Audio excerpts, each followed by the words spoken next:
Tässä mulla on siihen haasteeseen sitten se isompi kirja. Eli tää on kooltas niin vähän reilu 15 senttiä noin päin. 22 näin päin ja tää paksuus on 5,5 senttiä. Eli tästä tulee aika paksu kirja. Eli tää päällikansi mulla on niin täällä on tällaista nuottipaperia alla. Tai itse asiassa ihan alla. Tässä on kans nämä kannet tehty niin murapaketista. Niin ihan alla mulla on taas silkkipaperia, mikä on vähän rypistetty tuolla noin. Sitten mä laitoin siihen tän nuottipaperin tuohon reunaan ja sitten kukka tai ruusukuvioisen paperin, se oli niin kivan näköinen. Täällä mulla on tämmönen vanha nyplätty liina täällä. Tai en tiedä onko se vanha, mutta kumminkin nyplätty liina täällä alla. Sitten on ne vanha kuva, muutama kukkane. Tuolla on toi mustekynän tää terä koristeena ja sitten mä laitan pitsin tähän takaosaan kanssa. Se jotenkin sopii. Tänne voisi laittaa jonkun koristeen vielä, mutta mä en oo sit vielä laittanut. Ja takakansi on tämmönen. Eli siinä on toi sama kukkakuvio, mikä tuolla edessä on. Kulmiin mä laitoin tämmöset metallivahvikkeet. Samaan kuin täällä näissä kulmissa on kanssa. Ja tää on aika paksu. Tässä on neljä näitä paperijuttuja, siis paperinippuja. Mä en osaa sanoa englanniksi mikä se on, mutta enkä mä tiedä miksi niitä suomeksi sanottais, mutta kumminkin. Tää on mulla ihan vaan täynnä paperi ja tässä on oikeasti tasku. Kuin myös täällä etusivulla. Ja mä olen kaikki nämä sivut, niin nämä reunat leimannut erilaisilla ompeluleimasimilla. Eli tää on niinku, tässäkin reunassa menee tämmöstä epämääräistä siksakkia. Ja kahvivärjätyt paperit. Ja sitten kaikennäköistä muuta paperia. Tää on jostain kirjasta otettu tommonen pappu. Kuva. Sitten täällä on toinen takipaikka leimattu. Kuva, tässä on ihan tossa silkkipaperia. Sitten mulla on täällä näitä papereita, että voi kirjoittaa jotain. Tuossa on tämmöset koristeet. Ja tässä on vaskiteippi tässä, koska tää sivu aukeaa tänne näin. Ja tässä on tasku. Se on ihan tämmönen avotasku. Tää oli joku vanha mainos. Mä laitoin sinne vaan ruutupaperin toisella puolella, että siihen voi kirjoittaa. Ja sitten täällä on muutama paperi kiinnitetty tuohon, niihin voi laittaa jotain. Sitten mulla on täällä taas tää takeja. Ja tähän taskuun mä oon tehnyt niinku 2 kerroksisia, mä oon repinnyt ton reuna siellä nuottipaperi alla. Täältä nuottipaperi on sitten niinku koristeena. Tää on sen mainoksen toinen puoli, se on joku saksalainen Italian mainos. Siinä on leimattua kuvaa. Täällä on taas tasku. Tuo silkkipaperin toinen puoli. Täällä on tämmönen tasku. Se on ihan vaan tuonne paperiin jämä kun jäi ja mä liimasin se kiinni tohon. Tässä mä oon tehnyt tommosen pienen taskun ja sama tänne. Nyt tässä on silti vielä paljon tilaa, että voi niinku kirjoittaa. Että täällä on näitä taskuja ja niihin voi ottaa noit pois ja laittaa jotain muuta tilaa. Tuossa on tommonen taskun tapainen. Tää on mulla vanha kirja. Kirjan päällikansi, eli tätä on tilaa kirjoittaa tähänkin.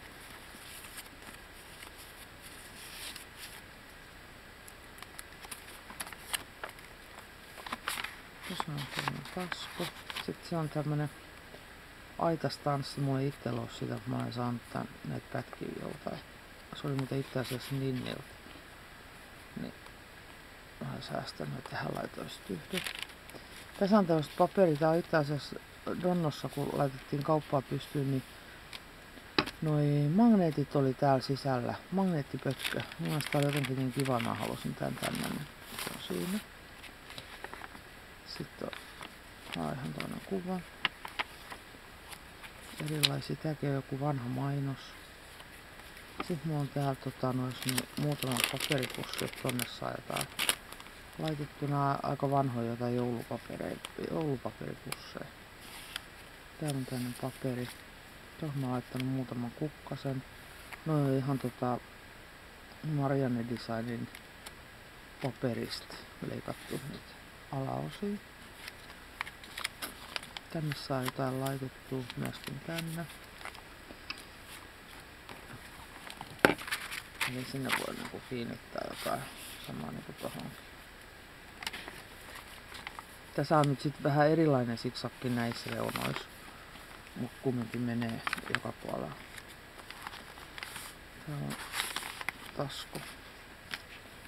Tää on joku jonkun maamiehen päiväkirja. Tai siis semmonen joku maamiesjuttu. Mä löysin kirpparilta ja mä otin siitä muutaman sivun. Tässä on kirjekuori. Mä en tiedä mikä muistiinpanoja tässä on. Vuosi- ja kuukausipakkaisten tilit. Jotain tämmösiä siinä on. Siellä on tasku.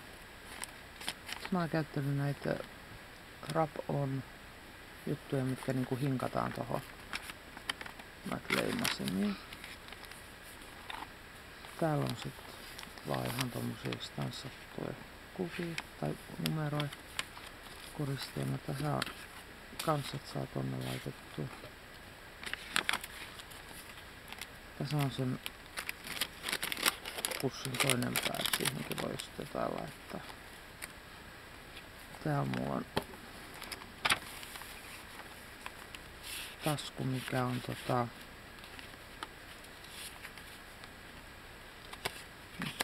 sitä piti olla avattava. Eli tämmösiäkin tänne voi väliin laittaa. Sitten täällä on vielä toinen tasku tossa. Siinä on se paperin toinen puoli. Tässä on tämmönen kortti, kun oli mun mielestä niin hauska. Mulla on pakko laittaa sitä. Tässä on tommonen CD-kotelon pussi.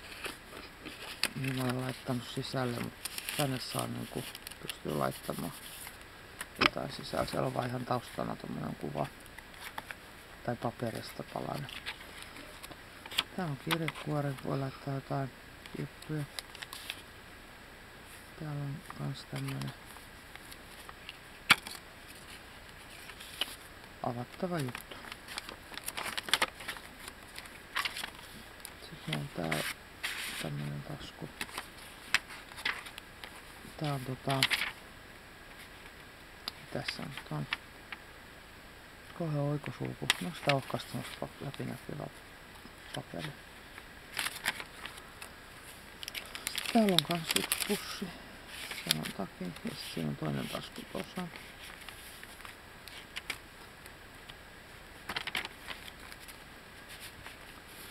Täällä on tasku. Mihin voi laittaa sitä jotain. Tähän mä oon vetänyt viivoja, mutta en mä jaksanut koko kirjaa. Tuossa on tasku, mihin voi laittaa jotain. Ja sama nää pannerit täällä näin, niin ne on semmosia, mihin voi jotain kiinnittää. Siellä on vassiteippiä tuolla alla.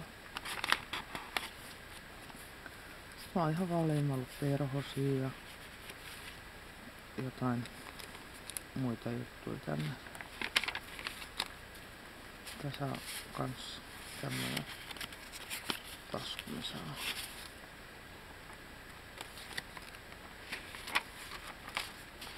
tuolla on pieni tasku, se on se yhden paperipussin toinen pää. Ja sama tää on ihan vaan taitettu tähän.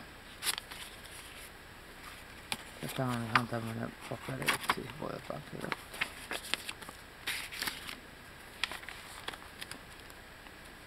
Vellumeita olikin niin. Vellun paperi tässä.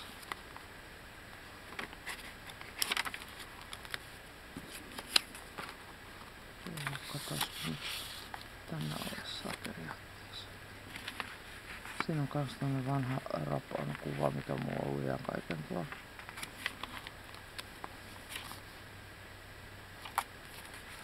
Se on tämmönen paperi.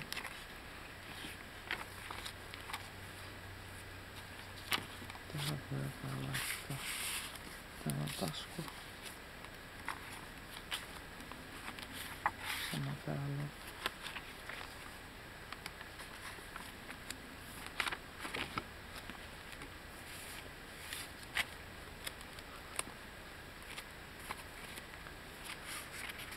Täällä on, se on kiinnitetty tosta välistä, niin ne pysyy noin kaksi.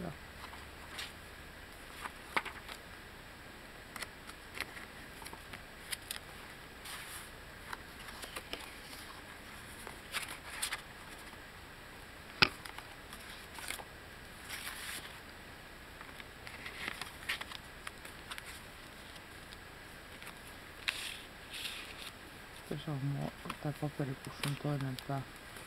Eli täällä on sitten toinen pää. Ja tänne saa sitten vielä laittaa jotain.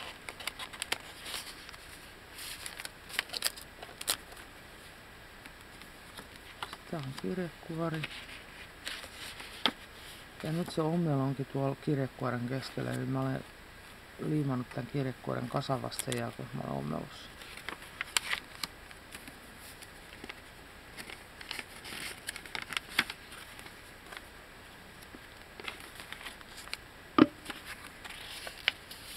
Tähän voi laittaa jotain.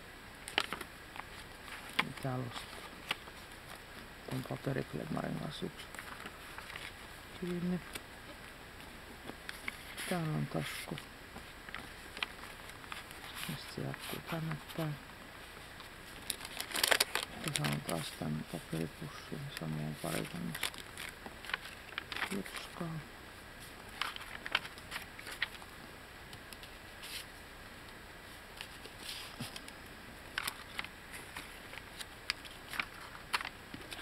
Tää on tämmönen, saa kiinnittää. Tää on takakan siis, se on kanssa sit tasku. Nyt semmonen kirja oli tää. Mulla ei oo tässä vielä mitään kiinnityssysteemiä. Mä en tiedä, että mä annan edes laittaa. Mutta katsotaan. Aika paksu tästä tuli. Mutta no, katsotaan mihin käyttöön menee. Voi olla, että tää menee ihan, jos joku haluaa ostaa, niin on kyllä tarjolla. Tai myynnissä. Koska näin pitkä päiväkirja. Mun mielestä on paljon kivempi tehdä noihin tai pienempiin kirjoihin, kun sit saa äkkiä uuden. Tää kestää niin älyttömän kauan. Mut tämmönen.